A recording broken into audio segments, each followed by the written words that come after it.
I'll take care of it.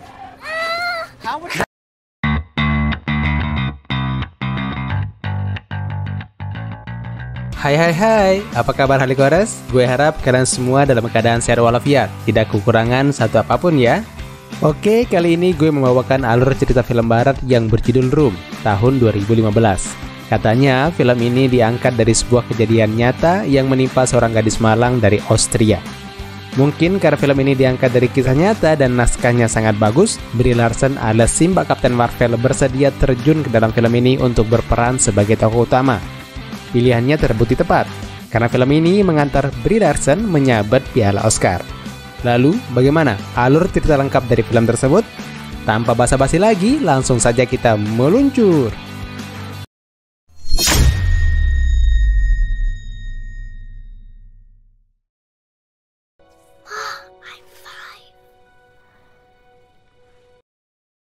Bocah ini bernama Jack, sedangkan wanita yang berada di sampingnya bernama Joy.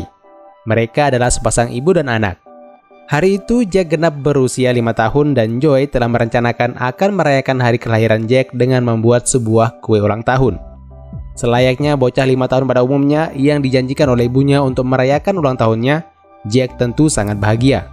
Namun ketika Jack bertanya apakah kue yang akan dibuat ibunya adalah kue seperti yang mereka lihat di televisi, kita tahu bahwa artinya Jack tidak pernah melihat kue ulang tahun secara nyata seumur hidupnya. Kasihan sekali ya. Like in TV? But for real. Setelah sarapan dan sebelum mereka membuat kue ulang tahun bersama-sama, Joy mengajak Jack untuk berolahraga. Tapi aneh sekali ya, mereka berdua berolahraga di dalam kamar sempit mereka. Kenapa Joy tidak mengajak anaknya keluar? Nanti semua pertanyaan kalian akan terjawab satu persatu. Great job. Great job. Meskipun kegiatan berolahraga itu dilakukan di dalam kamar, Jack tetap terlihat sangat gembira. Dan ternyata bukan hanya berolahraga saja yang mereka lakukan di dalam kamar. Mereka berdua hampir melakukan seluruh kegiatan di dalam kamar. Mencuci, memasak, mandi, dan lain sebagainya. Dunia mereka seolah-olah hanya berada di dalam kamar itu saja. Akhirnya kue ulang tahun Jack selesai, lalu Joy mempersembahkan kue ulang tahun tersebut kepada anaknya. Namun ketika Jack melihat kue ulang tahunnya tanpa lilin, bocah itu langsung protes. Dia ngambek dan menyalahkan ibunya. You should ask for candles for Sunday treat, not dumb jeans. Menurut Jack, kemalangan itu terjadi karena ibunya lebih memilih meminta celana panjang daripada meminta sebatang lilin ulang tahun kepada Nick. Nick? Memangnya siapa lelaki bernama Nick? Apa hubungannya dengan Jack dan Joy? Untuk mengetahui jawabannya, mari kita lanjutkan kisah ini. Malam telah datang dan sudah waktunya Jack untuk tidur. Namun tidak seperti sebelumnya di mana Jack tidur di samping ibunya di atas ranjang. Kali ini Joy memindahkan bantal dan selimut ke dalam lemari. Dan benar saja, ternyata Jack akan tidur di tempat itu. Setelah Jack terlelap, seorang pria muncul. Pria inilah yang bernama Nick. Dia pula yang menjadi alasan Jack harus tidur di dalam lemari. Setiap kali ia datang, Joy akan memasukkan anak kesayangannya ke dalam tempat sempit tersebut. Awalnya Jack telah terlelap, tetapi tiba-tiba ia terbangun karena mendengar suara pintu terbuka. Mungkin karena selama ini Jack tidak pernah bertemu dengan Nick secara langsung, ia menjadi penasaran. Pada akhirnya, Jack memutuskan untuk mengintip dan menguping.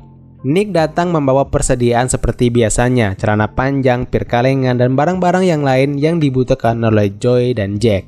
Selain melihat Nick membawa berbagai macam hal yang diperlukan oleh dia dan ibunya, Jack juga melihat hal yang lain. Bocah kecil itu melihat Nick menurunkan celananya dan berjalan menuju ranjang ibunya.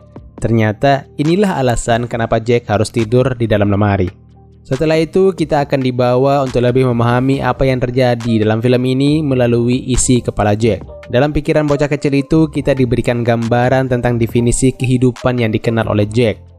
Ia sedang berupaya memilih dan memilah mana yang nyata dan mana yang semu. Jack menganggap tanaman di dalam pot adalah sesuatu yang nyata. Akan tetapi, tidak dengan pohon. Ia yakin bahwa laba-laba itu ada. Begitu juga dengan nyamuk. Karena ia pernah digigit oleh nyamuk. Jack menganggap anjing dan tupai tidak nyata karena hanyalah gambar di dalam televisi.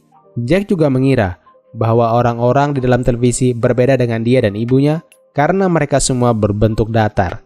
Dan Jack juga tidak tahu apakah lelaki yang bernama Nick itu sebenarnya nyata atau tidak. Sampai di sini kita bisa menyimpulkan bahwa Jack sama sekali tidak pernah keluar dari kamarnya sehingga memiliki definisi tersendiri tentang dunia yang tentunya berbeda dengan bocah kecil pada umumnya. Setiap pagi, Joy mengajak Jack berdiri di bawah atap kamar mereka untuk berteriak.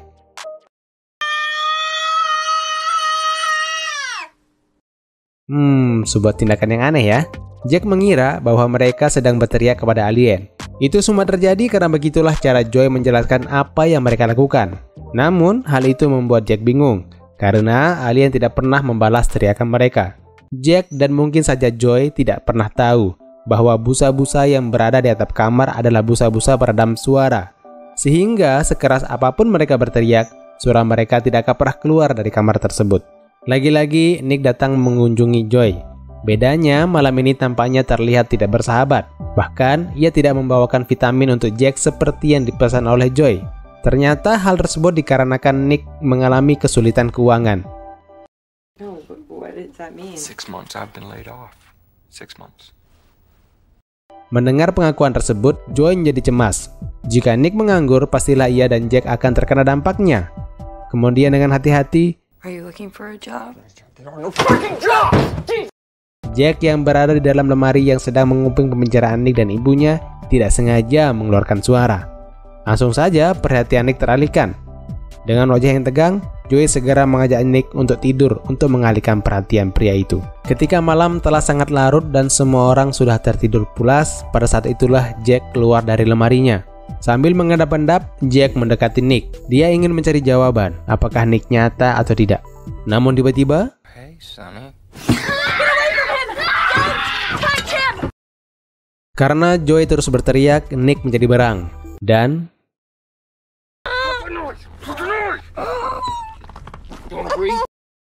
keesokan paginya saat terbangun, Jack mendapati mulutnya mengeluarkan uap udara. Ia melaporkan hal itu pada ibunya dan Joy segera memeriksa pemanas ruangan. Ternyata tadi malam, Nick yang gusar tidak pergi begitu saja. Lelaki itu mematikan aliran listrik ke dalam kamar. Pada akhirnya, agar tidak kedinginan, Joy dan Jack harus menggunakan jaket. Kejadian akhir-akhir ini membuat Joy merenungkan kembali hidupnya dan apa yang sebaiknya ia lakukan. Nick mulai tertarik pada Jack. Dia bahkan membelikan Jack hadiah ulang tahun, termasuk dengan kejadian yang terjadi tadi malam. Pada akhirnya, Joy memutuskan sesuatu. Pertama-tama, Joy mengajak Jack berbicara untuk menceritakan apa yang sebenarnya terjadi. Joy memulainya dengan menjelaskan bahwa dunia yang dikenal Jack sekarang bukanlah dunia yang sesungguhnya.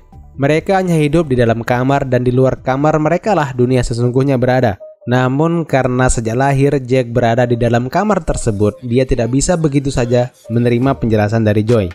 Joy bahkan sampai frustasi, sehingga ia mengatakan rahasia sesungguhnya, bahwa ia adalah korban penculikan yang dilakukan oleh Nick pada saat ia berusia 17 tahun. Kamar mereka adalah gudang yang dikunci dengan kunci berkode yang kodenya hanya diketahui oleh Nick, dan Nick telah menyekapnya selama 7 tahun.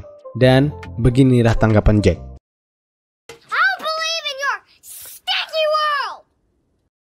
Joy merasa sangat sedih. Jack adalah kesempatan mereka untuk kabur, tetapi bocah kecil itu menyangkal semua kebenaran yang dikatakannya.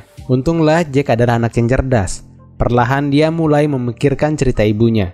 Dan dengan perlahan-lahan pula Jack mulai memahami kebenaran dari dunia yang selama ini dihuninya.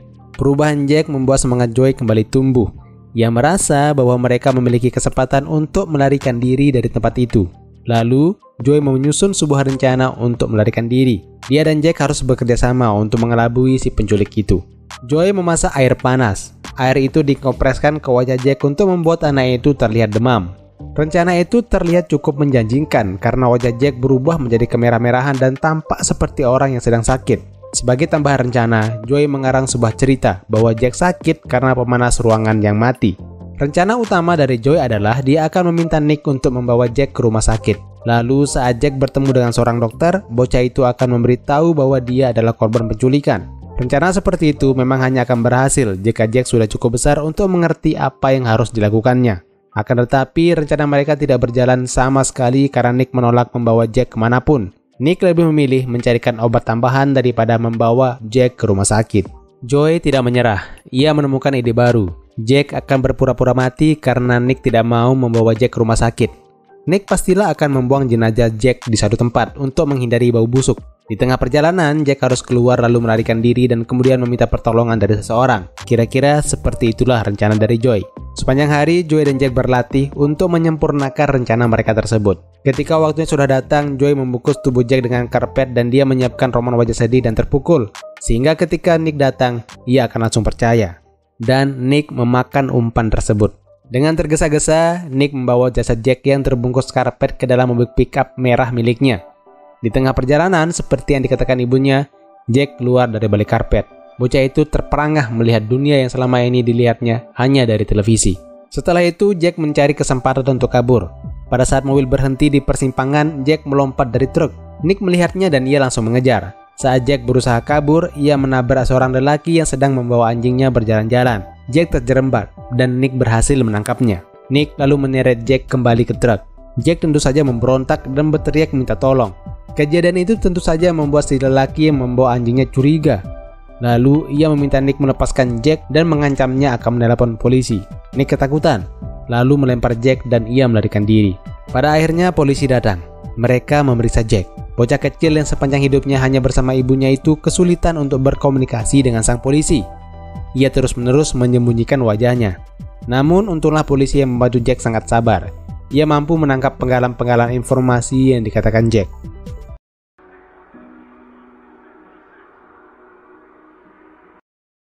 Polisi akhirnya bisa menyelamatkan Joy. Setelah bebas dari Nick, ternyata masalah Jack dan Joy tidak selesai. Mereka masih harus beradaptasi. Same one, just a different spot. Apalagi ditambah fakta bahwa orang tua Joy ternyata telah bercerai. Sekarang ibunya hidup bersama sahabat lamanya yang bernama Leo, sedangkan ayahnya tinggal di kota yang lain.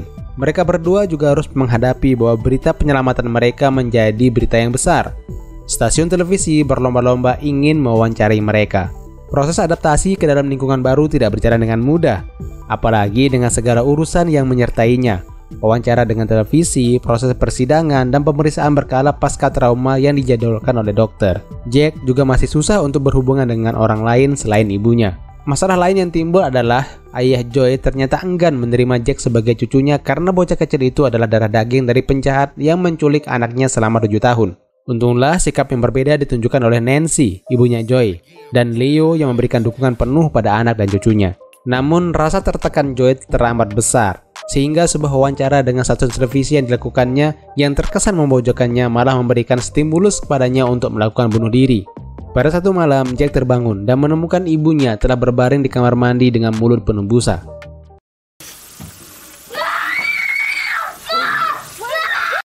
Sementara Joy di rumah sakit, Nancy dan Leo memberikan banyak bantuan kepada Jack untuk melewati masa-masa sulit.